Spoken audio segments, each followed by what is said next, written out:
I've just read a list of some of the running books out there available, which are supposed to be very good. Got it online. Okay, so the first book is Born to Run by Christopher McDougall. This is a book. I think I've read a bit of this actually, but it was ages ago, so memories are vague now. So the author travels to Mexico, Copper Canyons. Often these Tarahumara, this is the tribe he goes over to. They run hundreds of miles a day, and they're running up and down mountains, and they brought them to I don't know where it was, some western civilized part of the world, and they ran marathons, and they didn't do very well in the marathons because they felt it was too short. They went off and ran ultra marathons, and that's where they really flourished. And some of those Tarahumara were the best ultra marathon runners in the world. So he himself trains for a 50-mile race. Okay, so number two, what I talk about when I talk about running by Haruki Murakami. Never heard of him. So in 1982, after selling his jazz bar to devote himself to writing, Murakami starts running to keep fit. Yeah, good thing to do. I think this guy's from Japan, actually. A year later, he ran solo from Athens to Marathon. He writes about his 4-month preparation for the 2005 New York Marathon. So I don't know. I'm not sure exactly how good he was. I don't know much about him. He was born in 1949, so let me think. He'd be 51 in 1000, so he'd be 56. Yeah, he'd be. I don't know. I'm not sure how good he was. So number three, the third book is Once a Runner by John L. Parker. Now this I think is fiction because the university itself is fiction apparently. This is originally published in 1978. It's about competitive running. Yeah, about Quentin Cassidy, competitive runner at fictional Southeastern University. So yeah, I'm pretty sure the whole thing was just fictional from reading that. He wanted to run a sub 4-minute mile. That was his aim. This was the Vietnam War area, and it got in the way of the athletics department for his college. So after being part of a protest, he was banned from the track team. So he got some advice from Bruce Decton, who's an Olympic gold medalist, and I'm not sure if he's real either, but he was a graduate student, and he told him to give up his scholarship, his government, and just go off to the countryside and train there. I don't know, maybe it was easier to get accommodation back then. I don't know. Okay, so number four, Eat and Run. Okay, so this is about a guy called Scott Jurek. He's an ultramarathon runner. He's a vegan. This was called his unlikely journey to marathon greatness. Alright, so for 20 years he was the dominant force in American ultramarathon running. He had the 24-hour American record for ages. So he's from Midwestern America. He had a childhood of hunting, fishing, and cooking. I actually read a little bit about him before. His parents were big meat eaters, and he's cooking for his meat and potatoes family. Change the page. Hey. So then he became a vegan runner. I think he was around 1995 when he was 21. I think 22. That's when he became a vegan, I think, or I don't know. Anyway, my memory's a bit vague on that one. So number five, Running with the Buffaloes by Chris Lear. This was released in 2000. Chris Lear goes through NCAA season with University of Colorado cross country team. I don't know what ACAA stands for. I'm not really that familiar with the American system. The season was plagued with injuries and loss of a teammate, but so they were tested to the limits. That's all I have written about it. I never read that book. I read that. Let's see, which books have I read that I mentioned? The first one, Born to Run. I read at least some of that, but other than that, I think I haven't read any of those first 5 runners. Okay, so Law of Running by Tim Noakes. This is number 6. This was released in 1985. So we have detail on physiology, training, racing, injuries. Yeah, that's it basically. It's got all the information you need for I don't know, mid-80s. Maybe they've probably made advancements since then. But anyway, how the body responds to training, detect and avoid overtraining, train for 10K up to the marathon, prevent and treat injuries. Yeah, so it's good. I don't know, it might be a little bit out of date, a little bit behind the modern way, but worth a read anyway. Number 7, Ultramarathon Man by Dean Karnazes. This released in 2005. So this is he talks about all his running of non-stop treks of Death Valleys and the South Pole, even the mountains and canyons of Sierra Nevada. Yeah, I didn't get a huge amount of detail on that one, so I don't know. You just have to read. I haven't read it, so I can't really judge how good it is. So okay, number 8, Daniel's running formula. Okay, so this is a purely based on advice for runners. It was released in 1938. So this is about training principles, aerobic training, training and intensity, VODOT. That means your current running ability. Season training, fitness training, altitude training, intermediate training, 1500, 2 mile, 5, 10K, cross country, half marathon, training breaks. That's I just looked at that one and I saw all the chapters. That's what they're called. So yeah, I'd say that's a useful book. 1928, a little old now, 19 years, but I'd say it's worth a read anyway. Be good for you guys to know a lot about modern day training, nutrition, and rest and all that. So you might be able to have a read on that and see what things have changed since then.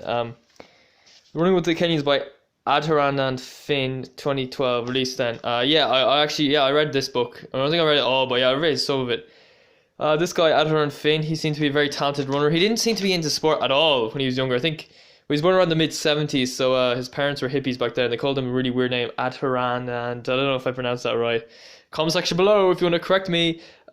He was so he started running and he just became good very quickly, and it was like a massive shock. And so he's joined the athletic club. He's only I think he's only running 2-3 times a week, but he's very good as a teenager. I think he came second in the English schools once for cross country, from what I can remember. Maybe he came first, I don't know. Anyway, so he went to university in Liverpool, and just seemed to stop running. Then he ran the university cross country championships in March or something, and he did crap. I don't know where he finished. I was like 60th or something. Wouldn't be surprised if it was around there. Anyway, so he kind of gave up running for ages after that, and eventually when he got older, I think he was like mid-30s, he was starting to think that he never really reached his running potential, and he wanted to go have an experiment. So he wanted to move to Kenya, Eton, move his family down there. So they went down there, and his parents, they all got used to the Kenyan way of life. He was training with the Kenyans. He wasn't as fit as the top Kenyans, obviously. Like he used to sometimes run with them in the easy runs, and he'd find that hard. So yeah, they ended up running a few races himself. So definitely worth a read anyway. So number 10, the story of America's greatest running legend. This is Steve Prefontaine by Tom Jordan, 1997. Yeah, so Steve Prefontaine was he was a great runner. He's born 1951, died 1975, the age of 24 after a car crash. It was pretty good. He got a load of American records. Came fourth at the Olympics 1972 in Munich. He was favourite. I think he's leading up to like 150 meters to go, if I can remember right from what I saw in the documentary. Comment section below if you want to correct me.